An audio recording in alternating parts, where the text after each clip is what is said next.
Right, today is Annie is an excited little child day. I have been trying to line this up for months and it is finally here. The Aston Martin DB12. Now, it's got a 12 in the name and therefore should have a V12 engine, right? Wrong.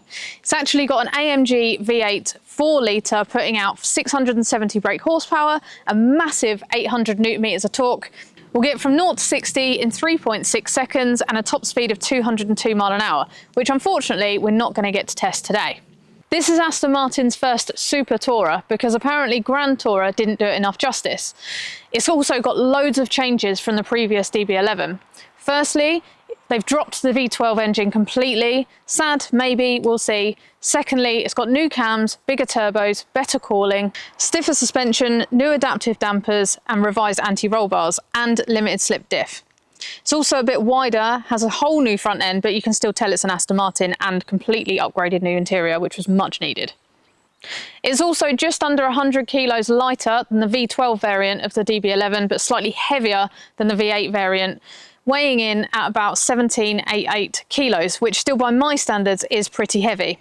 This particular car also has the carbon ceramic brake upgrade, this beautiful satin paint, and we've got carbon absolutely everywhere, inside and out. Boot space, pretty small to be honest, you're not fitting a large suitcase in there, but road trip through the Alps with an overnight bag, no drama. Right, let's take a look inside. Okay, this is a huge upgrade on the DB11. First thing you notice is this massive centre console, which I can only liken to what I'd imagine a very fancy spaceship to be like. We've also got this really sexy dash, which is controlled by the buttons on the steering wheel. Interior-wise, we've got carbon everywhere, and then this really lovely quilted leather and just kind of normal leather with white stitching. Gorgeous, gorgeous spec that this is.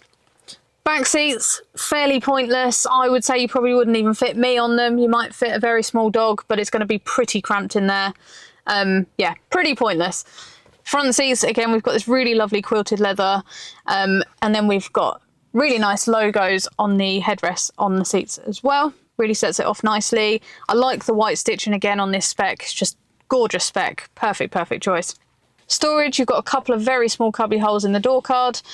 Armrest, you've also got like virtually no storage in there as well, but a little bit. In front of that, you've got two cup holders. Underneath the center console, we've got a wireless charger and again, a little bit more storage. And then the most pointless small glove box in the world. Now, the center console does actually look pretty daunting because there's so many buttons, but there's not that much to go through, to be completely honest. So we've got the suspension set up, so you can change different modes on the suspension. Exhaust open or closed, traction control on or off. We've then also got heated seats and cooled seats. Now, when you turn the heated or the cooled seat on, it kind of blows out the seat. It's rather strange. We've also got these lovely little dials for the fan temperature and volume on the sound system. And then we've also got all the buttons to turn the lane assist off and all those sorts of things. Now you can set that up completely however you want. It's completely customizable. So if you wanted to have lane assist off, for example, but keep the speed awareness on, you can do that. Everything on this car now is pretty much as customizable as you want it to be. We've then got this really nice screen in the middle, which you've got even more options on. So you've got CarPlay in this now. I don't think the DB11 had it. And you've also got various options with the telemetry lights. So you can set different lights, ambient lights, courtesy lights, everything that you can possibly want to set. And then you can also set your individual driving modes as well, if you wish. And down here by the side of the seat on the center console, you've also got various different seat controls. Going to be completely honest, I can't find a position that is comfortable for me yet, but I'm going to keep trying and we'll see what happens. And then on the steering wheel, we've got a couple of little buttons, standard stuff like limiter, cruise control, and then you've also got a couple of little touch buttons that control the, again, sexy ass dashboard, which has a couple of different views that you can set. So you can set one that's more circular or more square, makes it look a little bit sporty. And then you can also control the navigation, trip, media, all that normal stuff that you get in most cars these days. Right, anyway, done talking about interior. Let's go for a drive.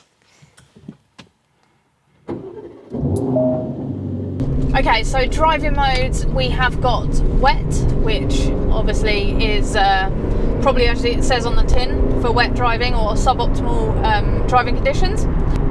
We've then got GT, which is very calm, very comfortable, very composed, It's the sort of mode that you want to be sitting on the motorway with. It's a little bit laggy. It's not the sort of mode that you're going to use to go out and have a bit of fun on the road in this car. You've then got Sport, which dials everything back a little bit, gives you more throttle response. Still a little bit of lag, but it's a lot more aggressive than GT. And then you've got Sport Plus, which is just another step up. Sport Plus is actually my favourite mode, and the mode that I would probably be driving this car in every single day for the rest of my life if I owned it. You do also have the option to turn it into whatever you want. So there's an individual mode which you can set, you know, your drive, exhaust, steering, suspension. So if you wanted to have, I don't know, suspension in GT and steering in Sport Plus, you can do that. So you can turn the car into whatever kind of animal you want. Again, personally, I'd probably just live in Sport Plus, but that's just me, and I like the aggressiveness of Sport Plus. Right, things I don't like. The seat cannot get it into a position that it's not so much that it's not comfortable, it's just not for me. It's not for short people.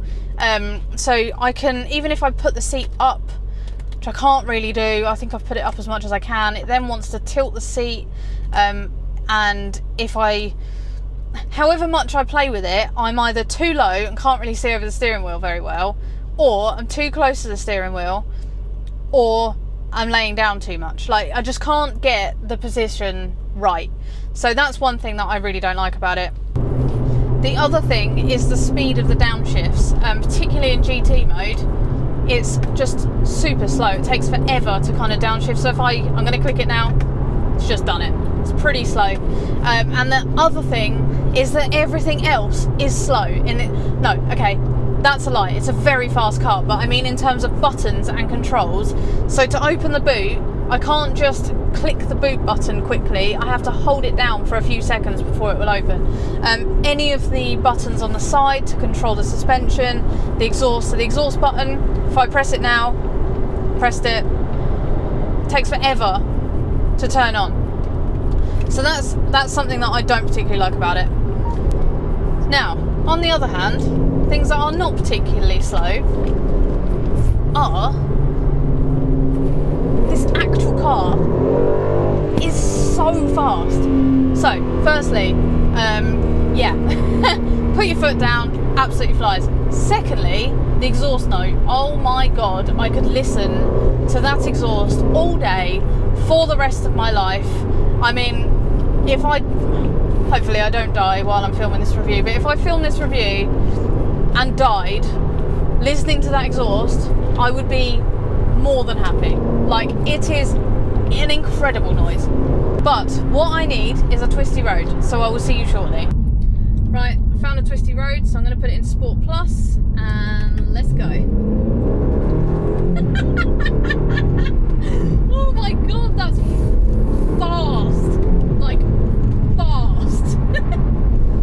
Get a lot of feedback through the steering wheel actually, and if you've watched my videos you know I'm not a massive fan of electric steering, but actually this feels quite nice. And I did think when I was in GT mode at kind of slower speeds that it wasn't very good, but actually it's very good when you're in Sport Plus and you're kind of pushing it a little bit. It feels very, very pointy, quite darty.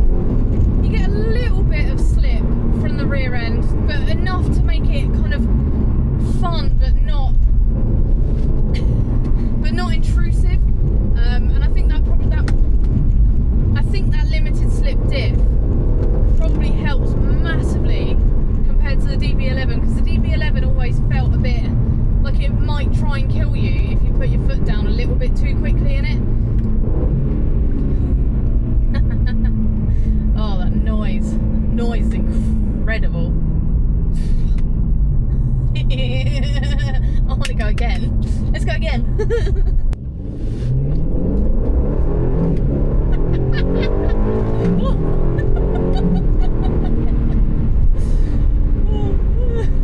don't think I'm ever going to get bored of that.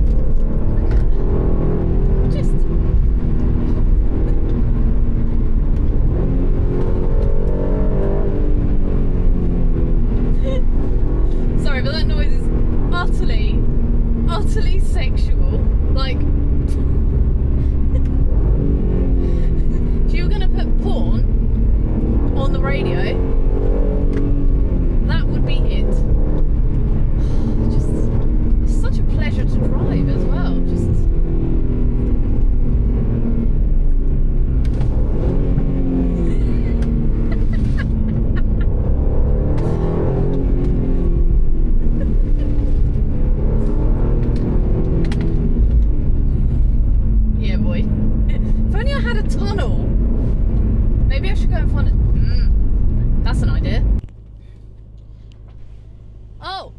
appear to have found a tunnel.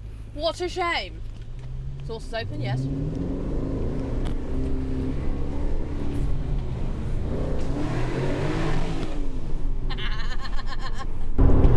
So, it will go and do that, be super fast around the corners. Oh, I can't get over that. Oh my god, listen to how good it sounds. Anyway, yeah, so it will go and do that on the corners. But then I can get onto a motorway, put it into GT, closes the valves, turns into quite a quiet car. It's also got double glazed windows, I'm assuming for extra sound deadening. But I can sit on the motorway at 44 mile an hour in traffic and be perfectly comfortable. Sound system is great. It's a nice place to be. The climate control is perfect. It's just, yeah, it's a great place to be. I love it. Fun factor, I'm gonna go with an 8.5. I actually think it's better than the DB11. Sorry, people, but it's not a 9.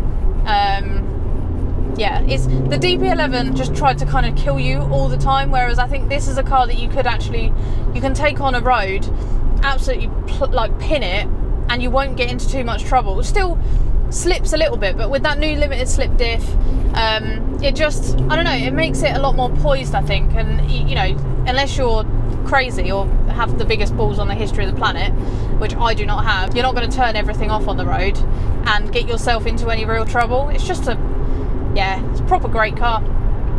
Practicality, probably go with the 7. It's about on par with the DB11. You know, you haven't got any extra room. Still a great car. You can still, you know, do a decent road trip in it and not have any trouble.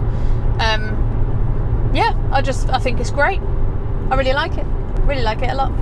Also, can I just say, this thing gets so much attention, it's unreal. If you're going to buy one and then go out looking like crap, don't, because everyone is going to be looking at you. Like, you can't. Other thing I don't like is that when you're driving along and I'm talking to a camera, the car is also listening to me and feels like it needs to butt in every 5 seconds.